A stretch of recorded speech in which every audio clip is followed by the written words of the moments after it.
It looks like you're trying to create a recipe.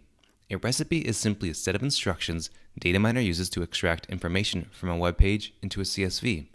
Dataminr can create two types of recipes.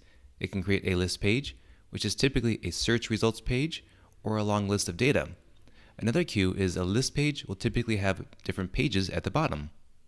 And then there's a detail page.